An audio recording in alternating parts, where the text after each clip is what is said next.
Hello. तो आज हमारा टॉपिक है प्रोकैरियोट्स।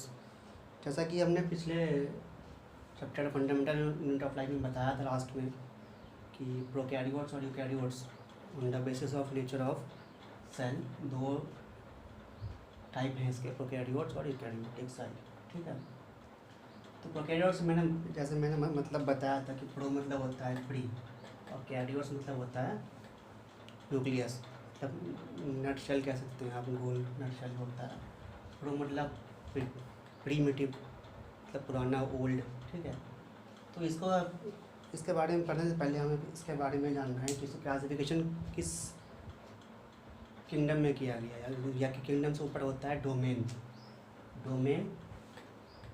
या इसको और भी सुपर किंगडम भी कह सकते हैं आप, और रियल या एम्पायर भी कह सकते हैं। तो ये बायोलॉजिकल टैक्सोनॉमी का डेफिनेशन ये होता है, taxonomy is the science of naming, describing, classifying organism and includes all plants, animals and micro organism of the world. ठीक है। इसी तरह बायोलॉजी में भी टैक्सोनॉमी है। इसका सबसे पहला क्लासिफिकेशन है डोमेन के बाद किंगडम के बाद फाइलम, जेनर जो भी है वो आप टॉपिक पढ़ेंगे। अभी हमारा काम है डोमेन में पढ़ना। डोमेन में जो है, इसको एक साइंटिस्ट ने 3 डोमेन बताए थे। डोमेन में 3 क्लासिफिकेशन किए थे। इसका नाम था कार्ल वोएस।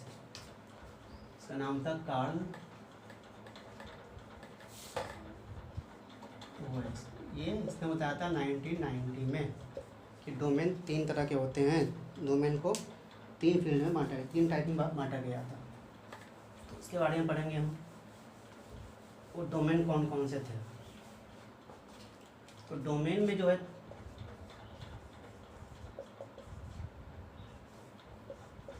तीन टाइप में डोमेन को बांटा गया लाइफ में। पहला है इसका बैक्टीरिया, दूसरा है आर्के और तीसरा है यूकैरियोटा। तो जैसे मैंने बताया था पिछली क्लास में कि प्रोकैरियोट्स में बैक्टीरिया और आर्के आते हैं। ये दोनों डोमेन प्रोकैरियोट्स में आते हैं और ये तो यूकैरियोट्स। ठीक है। तो ये हमें समझना था। अब प्रोकैरियोटिक सेल जो होता है, इसका सिंपल डेफिनेशन ये है कि prokaryote is a unicellular organism, मतलब जिसमें पूरे ऑर्गेनिज्म में एक ही सेल है और वो एग्जिस्ट कर सकता है। वो उसमें सारे फंक्शन हो सकते हैं, एक्सक्रीशन, सर्कुलेशन, ब्लड सर्कुलेशन, सब कुछ उसमें हो सकता है। तो इसलिए वो एक ही सेल से ऑर्गेनिज्म एग्जिस्ट कर सकता है। लेकिन a prokaryote is a unicellular organism that lacks a membrane bound nucleus, mitochondria और any other membrane bound organelle. ठीक है। इसका मतलब ये है कि प्रोकैरियोटिक सेल में जो है कोई मेम्ब्रेन बाउंड ऑर्गेनेल नहीं होगा, चाहे वो न्यूक्लियस हो, फिर चाहे वो माइटोकॉन्ड्रिया हो, या कोई भी अदर तरह का ऑर्गेनेल जो उसमें मेम्ब्रेन हो चारों तरफ। ऐसा कोई भी ऑर्गेनेल नहीं होता है प्रोकैरियोट में। ठीक है। और इसके आगे पढ़ेंगे हम उसका स्ट्रक्चर के बारे में पढ़ेंगे, मॉर्फोलॉजी पढ़ेंगे, ये सब पढ़ेंगे। तो प्रोकैरियोट में एक बात हमें और इसमें जाननी है कि इसमें जो भी all the intracellular water soluble components, जैसे कि प्रोटीन है, डीएनए है, मेटाबॉलाइट्स है, जेनेटिक मटेरियल्स है, ठीक है, वो सब साइटोप्लाज्म में होते हैं और सेल मेम्ब्रेन के अंदर होते हैं। ठीक है। लेकिन यूकैरियोट्स में क्या होता है, ये सब चीज़ें कंपार्टमेंट में होती है, इसमें कोई कंपार्टमेंट नहीं होता है। अभी स्ट्रक्चर बनाऊंगा तो आप देखेंगे उसमें। बस कुछ बैक्टीरिया ऐसे होते हैं जिसमें प्रोटीन बेस्ड माइक्रो कंपार्टमेंट्स पाए गए हैं। ठीक है। और इसीलिए उसको कहते हैं, एरिस्टोटल थ्योरी में कहते हैं कि ये पहला, मतलब इसी से यूकैरियोट्स बना है। जो कंपार्टमेंट है वो प्रीमिटिव ऑर्गेनेल हैं, जो प्रोटीन बेस्ड उसमें पाए गए बैक्टीरिया में, वही प्रीमिटिव ऑर्गेनेल हैं जिससे आगे चल के फिर यूकैरियोट में आए हैं। ठीक है। तो इससे पहले कि हम इस स्ट्रक्चर पढ़ें इसका, बैक्टीरिया का या प्रोकैरियोटिक सेल का, हमें पहले इनका मॉर्फोलॉजी जानना पड़ेगा कि कौन कौन से शेप में पाए जाते हैं। ये बेसिक, इसको कहते हैं बेसिक मॉर्फोलॉजी।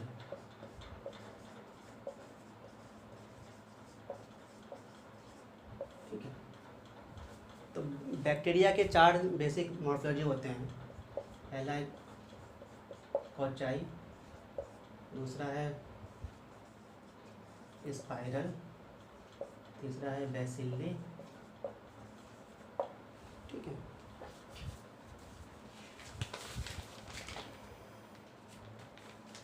चौथा है विब्रियो। ये 4 बेसिक स्ट्रक्चर्स होते हैं, बेसिक मॉर्फोलॉजी होते हैं 4 तरह के से जो बैक्टीरिया के होते हैं, ठीक है। तो पहला है कोचाई। कोचाई ये होता है कि बैक्टीरियम डेट इज स्फेरिकल और ओवॉइड इन शेप, मतलब गोल होगा, स्फेरिकल होगा या ओवॉइड होगा, लाइक जैसे कि अंडा एग होता है ओवॉइड शेप में, ठीक है। तो इसको अगर वो सिंगुलर में है तो कोकस कहेंगे, प्लूरल में कोचाई भी कहते हैं उसको। एग्जाम्पल है स्ट्रेप्टोकोकस, स्टेफाइलोकोकस, ठीक है। ये दोनों ग्राम पॉजिटिव बैक्टीरिया होते हैं। Gram positive bacteria, gram negative bacteria क्या होता है मैं आपको बताऊंगा आगे। दूसरा शेप है स्पाइरल। स्पाइरल में क्या होता है, ये some rods twist into spiral shape, spiral shape जैसा होता है। इसका शेप तो आप समझ गए, जैसे कि स्टेप्टोकोकस ने बताया तो वो इस तरह से होता है, एक लाइनिंग बनी होती है और ये स्फीयर शेप में होता है। ये स्ट्रेप्टोकोकस, क्योंकि स्टेफाइलोकोकस बताया मैं दूसरा, तो वो रॉड्स अलग अलग सिंगल भी हो, गुच्छे की तरह होता है। तो ये हो गया आपका स्टेफाइलोकोकस, स्ट्रेप्टोकोकस। फिर है स्पाइरल में शेप ऐसा होता है, ठीक है। इसके 2 स्पेसीज है, वो भी मैं आपको बता देता हूँ। एक है स्पिरेलियम वाइनोग्रेड स्काई, दूसरा है स्पिरेलियम वोल्युटेंस। ये दो तरह के शेप है ये, लेकिन स्पाइरल क्या है, ग्राम नेगेटिव बैक्टीरिया में आता है। तीसरा है बेसिली, ये भी एक बैक्टीरिया में जो सिलिंड्रिकल शेप में होता है। और ये टैक्सोनॉमी क्लास में इसके 2 ऑर्डर होते हैं, पाए गए हैं, बेसिलेल्स और लैक्टोबैसिलेल्स। इसका जो फेमस पैथोजन है बेसिला का, वो बैसिलस एंथ्रासिस है, और ये भी है ग्राम पॉजिटिव बैक्टीरिया है। इसका शेप इस तरह से दे सकते हैं आप, सिलिंड्रिकल शेप, इस तरह का शेप होता है। चौथा है विब्रियो। विब्रियो एक कॉमा शेप होता है, ये ग्राम नेगेटिव बैक्टीरिया में आता है। कॉमा शेप जैसे वो छोटा मोटा बीन्स होता है, बीन्स की तरह छोटा मोटा कॉमा शेप। ये इसका बेसिक स्ट्रक्चर बैक्टीरिया का है, 4 तरह के बैक्टीरिया जो होते हैं। इसके बाद हम इसका स्ट्रक्चर देख लेते हैं, एक प्रोकैरियोटिक सेल का बेसिक स्ट्रक्चर कैसा होता है।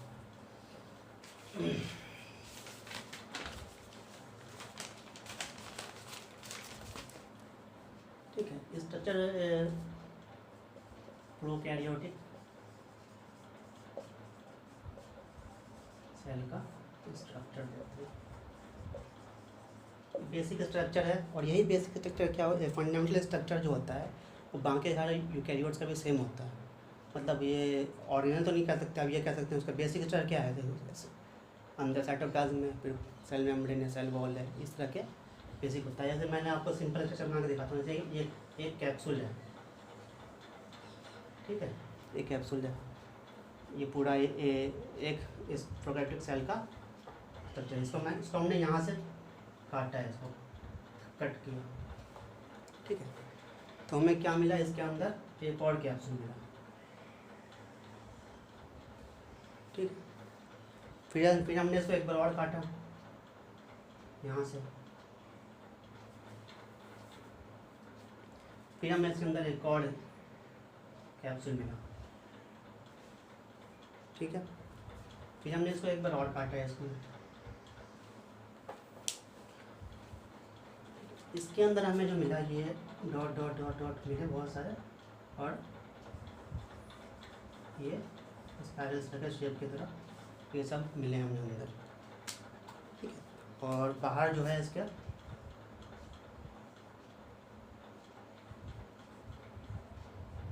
इस तरह का शेप मिले हमने।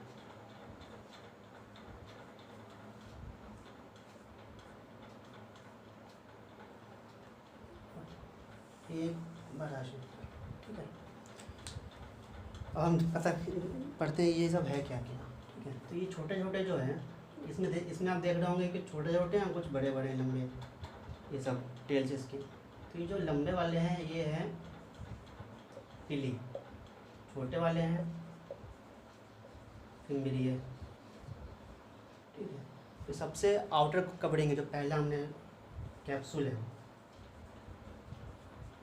ठीक है, ये ग्लाइको कैलिक्स का बना होता है। दूसरा लेयर हमने काटा था वो हो गया हमारा सेल वॉल। फिर तीसरा लेयर जो हमने अंदर देखा था, तीसरा कैप्सूल, वो है सेल मेम्ब्रेन या प्लाज्मा मेम्ब्रेन। इसके अंदर तो ये लाइनिंग दिख रही है बहुत गुच्छे की तरह, ये है डीएनए क्रोमोसोम्स, ठीक है।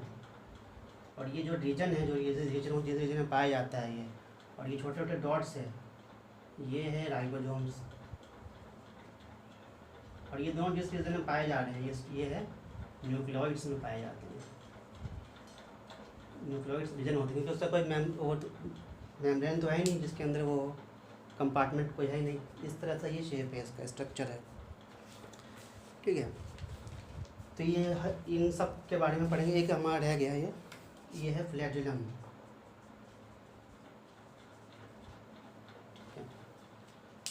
इस सब के बारे में हम पढ़ेंगे, स्ट्रक्चर के बारे में जो जो इसमें है। ये तो बात मैंने बता दी कि ये फंडामेंटली स्ट्रक्चर ऐसा ही होता है यूकैरियोट जितने भी है, जितने भी सेल है, ठीक है। लेकिन ये फंक्शन इसके अलग अलग होते हैं, अलग अलग वैरायटी के होते हैं, सबका बेसिक स्ट्रक्चर सेम है। जितने भी प्रोकैरियोट्स है सब में सेल वॉल होता है, सेल वॉल और होता है, लेकिन एक्सेप्शन तो है, एक माइकोप्लाज्म होता है जिसमें सेल वॉल नहीं होता है, जिसकी वजह से क्या होता है कि वो सेल वॉल जो एंटीबायोटिक, जैसे कि बीटा लैक्टम एंटीबायोटिक, या अगर वो उस पर टारगेट करती है सेल वॉल पे, सेल वॉल के पास होगा ही नहीं माइक्रोप्लाज्म था, इसलिए माइक्रोप्लाज्म क्या होता है, रेजिस्टेंट पैदा कर लेता है उस एंटीबायोटिक के अगेंस्ट जो सेल वॉल पे एक्ट करता है, ठीक है। अब इसमें जो है ये फ्लूइड मैट्रिक्स जो है सेल के अंदर वो साइटोप्लाज्म है, ये साइटोप्लाज्म है, मतलब ये इसका जो एरिया है, बाकी फ्लूइड एरिया है वो साइटोप्लाज्म है, ठीक है। और जो जेनेटिक मटेरियल है वो नेकेड है, मतलब उसमें कोई कवर नहीं है, कोई न्यूक्लियर मेम्ब्रेन नहीं है, कोई एनवेलप नहीं है, ये डीएनए हो गया, ठीक है। तो ये हो गया हमारा डीएनए। अब ये इसमें एक चीज़ बताई गई है कि जो डीएनए होते हैं इसमें जेनोमिक डीएनए और प्लाज्मिड, इसमें क्या डिफरेंस है। जेनोमिक डीएनए वो होता है जो आपका जेनेटिक मटेरियल, जो आपकी इंफॉर्मेशन अगले ऑर्गेनिज्म पर ट्रांसफ़र करता है, वो जेनोमिक डीएनए होता है। लेकिन जो बाहर डीएनए होते हैं, कुछ डीएनए इसमें ऐसे होते हैं प्रोकैरियोट्स में, जो सर्कुलर डीएनए होते हैं लेकिन वो उस बाहर होते हैं, मतलब इस एरिया न्यूक्लियोइड्स के एरिया के बाहर होता है सर्कुलर डीएनए में। वो स्मॉल डीएनए होता है, उसको कहते हैं प्लाज्मिड्स, ठीक है। अब मैं बताता हूँ बैक्टीरिया के बारे में। बैक्टीरिया और आर्के जो होता है ये, इसमें जो रिप्रोडक्शन होता है वो असेक्सुअली होता है, ठीक है। असेक्सुअल रिप्रोडक्शन क्या होता है, ये भी एक तरह का रिप्रोडक्शन का टाइप है जिसमें फ्यूजन तो होता है गैमेट का और चेन भी होता है नंबर ऑफ क्रोमोसोम का, लेकिन विदाउट फ्यूजन, मतलब दो गैमेट के फ्यूजन नहीं होते हैं, ठीक है। तो इससे ये आप कहेंगे कि फिर जेनेटिक इन्फॉर्मेशन कैसे बढ़ेगा आगे, अगर जेनेटिक मटेरियल कैसे बढ़ेगा, कैसे चेंजेस आएंगे, कैसे इवॉल्व हो सकता है, इवोल्यूशन कैसे होगा, नहीं होगा। तो इसमें जो है जेनेटिक एक्सचेंज के भी दो तरीके होते हैं, एक वर्टिकल ट्रांसमिशन होता है और एक हॉरिजॉन्टल ट्रांसमिशन होता है। तो वर्टिकल ट्रांसमिशन तो इंसानों का, एनिमल का, इंक्रेटर का दे सकते हैं, आपके दो मेल और फीमेल गैमेट्स फर्टिलाइजेशन होता है तो जेनेटिक एक्सचेंज आगे पॉसिबिलिटीज होती है। लेकिन इसमें कैसे होगा, इसमें हॉरिजॉन्टली होता है, हॉरिजॉन्टल और या लेटरल जीन ट्रांसफ़र। ये क्या होता है, इसमें होता है कि movement of genetic material between unicellular और multicellular organism other than vertical transmission. वो चार तरीके होते हैं उसके, अलग अलग है। ट्रांसफॉर्मेशन हो गया, ट्रांसडक्शन हो गया, कंजुगेशन हो गया और जीन ट्रांसफ़र एजेंट्स हो गया। ये आपको बस अभी इतना जानना है कि इन सब के बारे में, आगे डिटेल में इसको अगले वीडियो में बना दूँगा, ठीक है। ये आप बना लीजिए स्ट्रक्चर।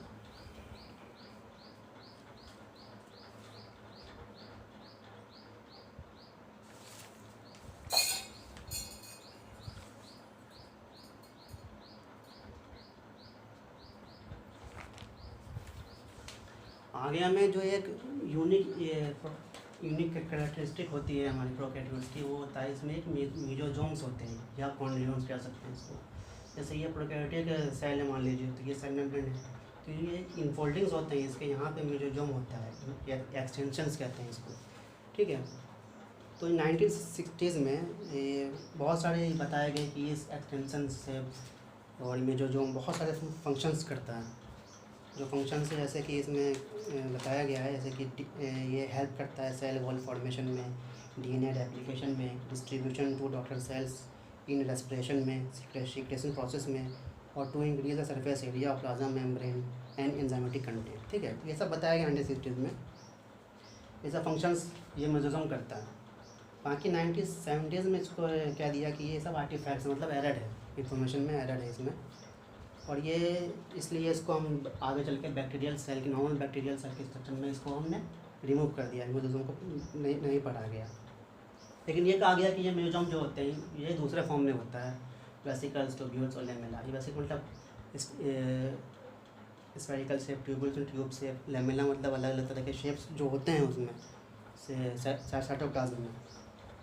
इसके फंक्शन बताया गया हमें काफ़ी सारे, कि वो जो सारे फंक्शंस होते हैं वो ये सब करते हैं।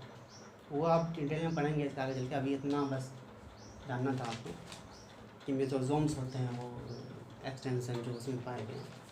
इसके बाद हमें पढ़ना है इसके, जो हमने इसमें देखा अभी कि तीन लेयर है इस आउटर मेम्ब्रेन में, 3 लेयर है, तीन तरह के एनवेलप है। तो इसको हम एक साथ पढ़ेंगे कि एनवेलप है वो, इसके बारे में डिटेल में पढ़ेंगे। सेल एनवेलप है उसका, सेल एनवेलप में जो है ज़्यादातर जो प्रोकैरियोटिक सेल्स है, जो जैसे हम बैक्टीरियल सेल में ही ले लें, इसके काफ़ी कॉम्प्लेक्स एनवेलप देखे गए हैं, जिसमें जो है टाइटली बाउंड 3 तरह के लेयर होते हैं। जो आउटरमोस्ट लेयर होता है, आउटरमोस्ट वो ग्लाइकोलिक्स, जो कैप्सूल मैंने बताया था ग्लाइकोलिक्स से होता है। उसके बाद क्या था, सेल वॉल था। उसके बाद तीसरी इनर लेयर थी, ये मिडल लेयर, ये आउटर लेयर, और इनर लेयर है हमारा है सेल मेम्ब्रेन, ठीक है। ये 3 लेयर है तो टाइटली बाउंड होते हैं एक दूसरे से। तो ग्लाइकोलिक्स के बारे में पहले पढ़ते हैं कि ग्लाइकोलिक्स में जो है वो ग्लाइक्स में बहुत सारे ग्लाइकोप्रोटीन होते हैं, ग्लाइकोलिपिड होते हैं, ठीक है। और ये कवर करता है सेल मेम्ब्रेन को, और ये एक एज अ प्रोटेक्टिंग कोट है ये। और ये तीनों लेयर मिल के एक साथ एक प्रोटेक्टिव यूनिट बनाते हैं उस सेल के लिए। तो ये जो एनवेलप है, इसके बेस पे हम बैक्टीरिया को 2 ग्रुप में बांटते हैं, on the basis of difference of cell envelope and the manner in which they respond to staining procedure develop by Gram, ठीक है। मतलब सेल वॉल के अकॉर्डिंग, और सेल वॉल कैसा एक्ट करता है स्टेनिंग प्रोसीजर पे, इस बेस पे हमने बैक्टीरिया को 2 ग्रुप में बांटा है, जो वास्ट ग्रुप है। एक ग्राम पॉजिटिव बैक्टीरिया और एक ग्राम नेगेटिव बैक्टीरिया। ग्राम से मतलब ये नहीं है ग्राम वज़न कर रहे हैं।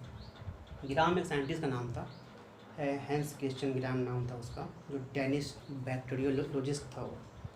तो ग्राम मेथड क्या कहता है, पहले हम ये जान लेते हैं ग्राम मेथड होता क्या है, और ये स्टेनिंग प्रोसीजर का स्टेप्स क्या है, कैसे किया जाता है स्टेनिंग प्रोसीजर। तो स्टेनिंग एक तरह का हम कह सकते हैं कि ये हम जैसे ये आपने वो स्मेल सैंपल लिया, बैक्टीरिया का कल्चर लिया, फिर उसको हमने स्टेन किया किसी स्टेन से, फिर उसको हमने देखा कैसा रिस्पॉन्स आ रहा है। तो पहला स्टेप हम ये है इसमें कि हम बैक्टीरिया का कल्चर लेंगे, थोड़ा उसको मतलब जो भी प्रोसीजर होता है वो प्रोसीजर, जैसे हीट करते हैं स्मेयर को, फिक्स करते हैं, ये सब प्रोसीजर है। मैं आपको मेन पॉइंट बता देता हूँ। तो हम प्राइमरी स्टेन, पहला स्टेन लगाते हैं क्रिस्टल वायलेट। तो क्रिस्टल वायलेट से क्या होता है, वो बैक्टीरिया होगा वो पर्पल कलर में हो जाएगा, ठीक है, हो गया। चाहे वो कोई बैक्टीरिया हो वो पर्पल कलर में हो जाएगा उस स्टेन से। उसके बाद हम उस पर आयोडाइड अप्लाई करते हैं। वो आयोडाइड क्या करता है, उसके आयन्स जो होते हैं बहुत मतलब बहुत टाइटली कॉम्प्लेक्स बनाता है, किसके साथ, वही बैक्टीरिया के साथ। और क्रिस्टल वायलेट को ट्रैप करने में मतलब स्ट्रांग बनाता है, मतलब वो आसानी से जाएगा नहीं फिर, और कलर पर्पल पर ही आएगा। फिर तीसरा हम उसको वॉश करते हैं इथेनॉल या एसीटोन से। तो यहाँ पे क्या होता है, जो ग्राम नेगेटिव बैक्टीरिया होगा क्या, जिसका सेल वॉल डिफरेंस होगा, सेल वॉल डिफरेंस क्या डिफरेंसेस होते हैं जिसकी वजह से दो अलग अलग रिजल्ट देते हैं, वो मैं बताऊँगा अभी आपको। लेकिन अगर ये है कि अगर वो ग्राम नेगेटिव होगा तो वो इथेनॉल से वॉश हो जाएगा, पर्पल कलरलेस हो जाएगा, ठीक है। उसके बाद हम उस, और जो पॉजिटिव होगा वो कलरलेस नहीं होगा। तो इससे हमें पता चल गया। फिर हम दोबारा उसको जो है काउंटर स्टैंड करेंगे सेकेंडरी स्टैंड से, सैफरिन से या कार्बोफुटसिन से। तो अब जो है जो ग्राम नेगेटिव बैक्टीरिया होगा वो पिंक हो जाएगा, और जो पॉजिटिव होगा वो पर्पल हो जाएगा, ठीक है। अब यहाँ पे आप बताना था कि सेल वॉल में ऐसा क्या डिफरेंस होता है जिसकी वजह से ये दो तरह के रिजल्ट देते हैं। तो इसमें ये सेल वॉल में जो है जो ग्राम पॉजिटिव बैक्टीरिया होता है उसमें बहुत थिक लेयर होती है पेप्टिडोग्लाइकिन की। पेप्टिडोग्लाइकिन कुछ नहीं है, प्रोटीन्स होते हैं, प्रोटीन्स और कार्बोहाइड्रेट्स उसमें मिले होते हैं। तो वो 50 to 90% पेप्टिडोग्लाइकिन पाए जाते हैं किसमें, ग्राम पॉजिटिव बैक्टीरिया में, ठीक है। और वो इसलिए वो रिटेन करता है प्राइमरी स्टेन को, वो क्रिस्टल वायलेट को रिटेन करता है। जो ग्राम नेगेटिव बैक्टीरिया होता है उसमें बहुत थिन होते हैं पेप्टिडोग्लाइकन, सेल वॉल में सिर्फ 10% के आसपास होते हैं वो, जो कि आसानी से वॉश हो जाते हैं इथेनॉल या एसीटोन से। तो ये बात समझ में आई आपको। पेप्टिडोग्लाइकन को दूसरा नाम भी म्यूरियन भी कहा जाता है। वो पॉलीमर होता है एक तरह का, उसमें शुगर्स होते हैं, अमीनो एसिड्स होते हैं, और जो एक मैश जाल की तरह लेयर बनाता है आउटर मोस्ट मेम्ब्रेन में, जो कि सेल वॉल बनाने में मदद करता है। पेप्टिडोग्लाइकन के बारे में जान गए आप, ठीक है। अब ग्लाइकोलिक्स के बारे में पढ़ते हैं कि ग्लाइकोलिक्स भी दो तरह के होते हैं। Glycocalyx differs in composition and thickness among bacteria. It could be loose sheet called slime layer, मतलब बहुत अगर पतला शीट होगा उसका, क्योंकि रिमूव भी हो जाएगा। कैसे रिमूव होगा, सेंट्रीफ्यूगल प्रोसेस से हम ग्लाइकोलिक्स को रिमूव कर सकते हैं अगर वो कुछ स्लाइम लेयर पतला लेयर होगा। तो अगर उसका मोटा लेयर होगा, थिक लेयर होगा, टफ होगा, तो वो कैप्सूल होगा, वो रिमूव नहीं होगा आसानी से, ठीक है, बैक्टीरिया में। उसके बाद हम पढ़ते हैं प्लाज्मा मेम्ब्रेन के बारे में। तो प्लाज्मा मेम्ब्रेन क्या होता है, ये एक सेमी परमिएबल नेचर में होता है। मतलब सेमी परमिएबल नेचर में, जैसा कि आपने पढ़ा होगा पिछली क्लास में कि, और दूसरी बात ये है कि ये प्लाज्मा मेम्ब्रेन बाकी यूकेरियोट्स में भी पाए जाते हैं, लेकिन ये दोनों पाए नहीं जाते हैं। ये अहम बात है इसमें। सेमी परमिएबल की मेम्ब्रेन के बारे में बता देता हूँ आपको। ये एक बायोलॉजिकल सिंथेटिक या पॉलीमर मेम्ब्रेन होता है जो अलाउ करता है मॉलिक्यूल्स और ions to pass through it. मतलब कुछ अपने मेम्ब्रेन से पास होने की परमिशन दे देता है वो, कुछ आयंस और मॉलिक्यूल्स। वो डिपेंड करता है अलग अलग प्रोसेस पे, जैसे कि डिफ्यूजन प्रोसेस से भी अलाउ कर देगा, फैसिलिटेटेड डिफ्यूजन के, एक्टिव और पैसिव ट्रांसपोर्ट के, ठीक है। और जो रेट होता है कि पास करेगा इस से ही मेम्ब्रेन से पास करेगा, इसका रेट होता है, स्पीड होती है। वो स्पीड डिपेंड करती है टेम्परेचर, प्रेशर और कंसंट्रेशन पे, किसके, जो सैल्यूट जो पास कर रहे हैं इधर से इधर, इसके टेम्परेचर, प्रेशर और कंसंट्रेशन पे डिपेंड करता है। उसी हिसाब से इसकी स्पीड होगी सेल मेम्ब्रेन पे, ठीक है।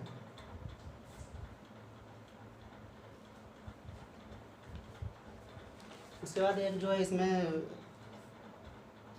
कुछ प्रोकैरियोट्स हैं जैसे कि साइनोबैक्टीरिया। साइनोबैक्टीरिया में ये प्रोकैरियोट्स है, इसमें एक चीज़ पाई गई थी, एक पिगमेंट देखा गया जिससे वो लाइट रिफ्लेक्ट करता है। तो क्या होता है, वो शाइन करता है। तो वो साइटोप्लाज्म में पाया गया, साइटोप्लाज्म के एक्सटेंशन में वो चीज़ पाया गया, वो पिगमेंट। उसका नाम दिया गया क्रोमेटोफोर्स, जिसकी वजह से क्या होता है, वो चमकता है। हमने देखा होगा ऐसे। तो chromatophores are pigment containing and light reflecting cells और group of cells found in wide range of animals. और भी एनिमल से पाए जाते हैं, जैसे कि एम्फीबियंस में, फिश में, रेप्टाइल्स में, क्रस्टेशियंस में, सेफालोपोड्स में। जो चमकते हैं वो इसी वजह से चमकते हैं कि उसमें एक पिगमेंट होता है क्रोमेटोफोर्स। क्रोमा मतलब तो समझ रहे होंगे कलर, ठीक है। अब उसके बाद हम जो बाहरी स्ट्रक्चर्स थे जो मैंने बताया था आपको, ये मेरा सेल जो बनाया था, तो इसमें जो स्ट्रक्चर्स थे ये सब, इसके बारे में पढ़ते हैं। और ये तो या तो ये मोटाइल होगा और नॉन मोटाइल होगा। इसका मतलब क्या है, या तो ये मूवमेंट कर रहा होगा या मूवमेंट नहीं करेगा। दो तरह के बैक्टीरियल सेल होते हैं, इसमें एक में मोटाइल होते हैं, एक में नहीं होते हैं। तो जब अगर ये मोटाइल होंगे हम उस केस में बात करते हैं।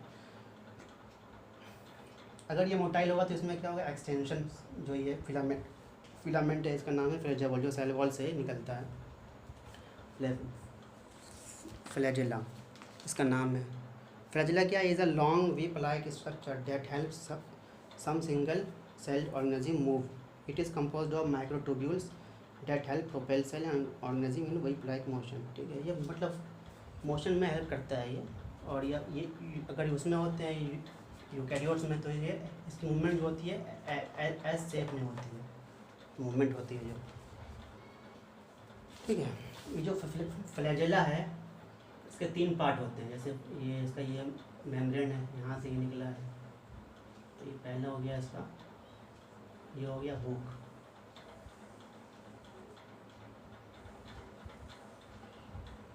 ठीक है, ये हो गया इसका बेसल बॉडी, ये हो गया हुक, ये हो गया फिलामेंट। ये तो टिप फिलामेंट सबसे लॉन्गेस्ट पार्ट हो गया। हुक जो हो गया जो बेसल से जुड़ा रहता है। तो filament is the longest portion extension from cell surface to the outside. ठीक है, ये इतनी बातें हमने बस इतनी बातें जानी थी। मूवमेंट जो होता है वो इसकी वजह से होता है। दूसरी जो बातें हैं ये बाकी ये सब क्या है, ये सब मैंने बताया पीली और फिमड़ियाँ हैं। इसके अलावा भी ये सब भी, लेकिन ये मोटाइल नहीं होते हैं, इसलिए मोटाइल ये होता है, ये मोटाइल नहीं होते हैं।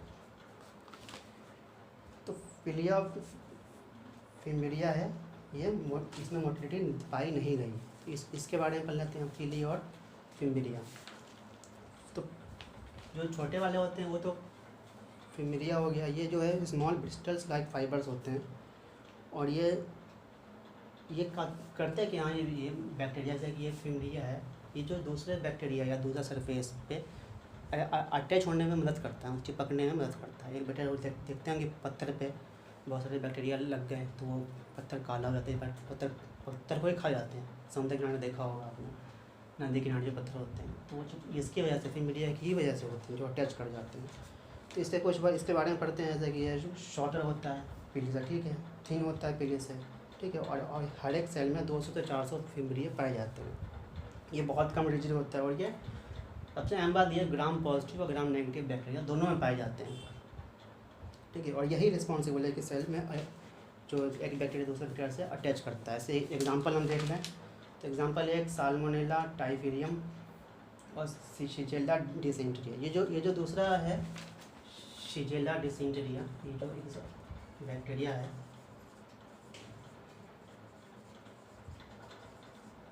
ये बैक्टीरिया क्या करता है, ये अपने फिमड़िया को ही यूज़ करता है और ये इंटेस्टाइन में जाके चिपक जाता है, जिसकी वजह से वो इंटेस्टाइन में एक टॉक्सिन रिलीज़ करता है, जिसकी वजह से डायरिया हो जाता है। ठीक है, दूसरा है जो लंबे वाले हैं पिलिया है। तो पिली जो होता है ये भी माइक्रोट्यूब्यूल्स होते हैं और ये लेकिन थिक होते हैं, ट्यूबुलर स्ट्रक्चर थिक होते हैं। और एक बात मैं बताना रह गया कि फिमड़िया जो होता है ये फिमड़िया प्रोटीन से बना होता है, स्पेशल प्रोटीन होता है, वो उसी का प्रोटीन होता है वहीं पे, तो फिमड़ियन प्रोटीन से बनाएंगे। इसी तरह पीली जो पिलियन प्रोटीन से बनाया गया है। और ये हर एक सेल में 1 से 10 पाया जाता है। ये थिकर होता है, लॉन्गर होता है और ये ज़्यादा रिजिड होता है, लेकिन ये सिर्फ ग्राम नेगेटिव बैक्टीरिया में पाया जाता है, जिसमें मतलब सेल वॉल में पेप्टोग्लाइकन कम होते हैं, उसी सेल में ये पाया जाता है पिली, मतलब सिर्फ ग्राम नेगेटिव बैक्टीरिया में। इसका एग्जांपल जैसे है E coli, hysteria coli example है ये, ठीक है। नेसेरिया गोनोरिया ये भी एग्जांपल है। लेकिन इसका एक टाइप होता है टाइप 4 पिली। ये कभी कभी ट्विचिंग मूवमेंट देता है, मोटिलिटी होती है इसमें, एक्सेप्शन में याद रखिएगा। जो ट्विचिंग टाइप मोटिलिटी होती है वो पिली कभी कभी शो करता है। ठीक है, ये हो गया।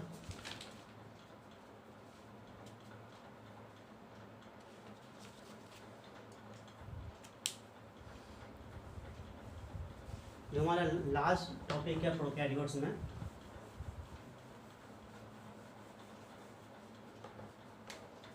वो है राइबोसोम्स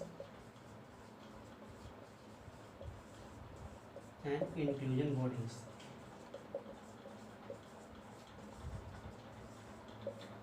जो मैंने स्ट्रक्चर बनाए थे प्रोकैरियोटिक सेल के, सबके बारे में बात कर लिया। राइबोसोम्स रह गया। तो राइबोसोम्स क्या होता है?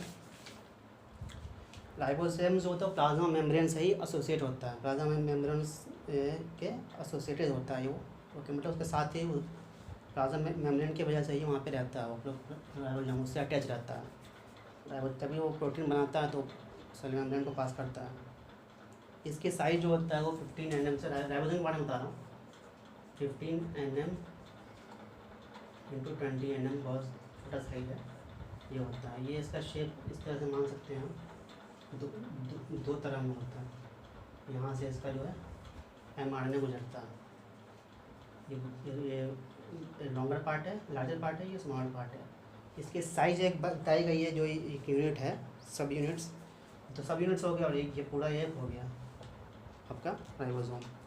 इसका साइज जो सीडबर्ग यूनिट में काउंट करते हैं, वो जब हम राइबोसोम में पढ़ाऊँगा आपको तो उसमें बता दूँगा कि वो क्या होता है।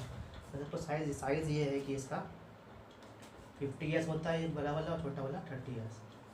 जब दोनों साथ में होते हैं तो इसको हम 70 ईयर्स साइज कहा गया है इसको, ठीक है। राइबोसोम्स क्या होता है? Ribosomes are the site of protein synthesis, यहीं पे प्रोटीन बनाया जाता है, ठीक है। सेवरल बहुत सारे राइबोसोम, जैसे एक राइबोसोम बहुत सारे राइबोसोम आपस में जुड़ते रहते हैं, तो पॉलीजोम के भी कहते हैं या पॉलीराइबोसोम भी कहते हैं। और mRNA जब यहाँ से गुजरता है तो प्रोटीन ट्रांसलेट कर देता है mRNA को इनटू प्रोटीन, ठीक है। उसके बाद है इंक्लूजन बॉडीज़। इंक्लूजन बॉडी क्या होता है? ये रिजर्व मटेरियल होता है प्रोकैरियोटिक सेल का, जो कि साइटोप्लाज्म में फ्रीली रहता है, और ये जो है सेल मेम्ब्रेन से कोई इसका ताल्लुक़ नहीं है। There are no bound any membrane system, ठीक है, और इसमें कोई मेम्ब्रेन सिस्टम नहीं होता, और ये फ्रीली साइटोप्लाज्म में रहते हैं। जैसे कि फॉस्फेट ग्रैन्यूल्स, 3 तरह के बताया गया है अपनी किताब में। फॉस्फेट ग्रैन्यूल्स, ठीक है, दूसरा है साइनोफिशियन ग्रैन्यूल्स,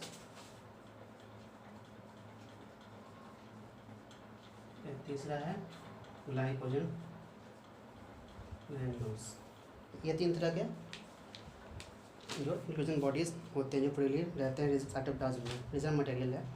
और ठीक है, गैस वैक्यूल्स भी पाए जाते हैं ब्लू ग्रीन बैक्टीरिया में और पर्पल बैक्टीरिया में।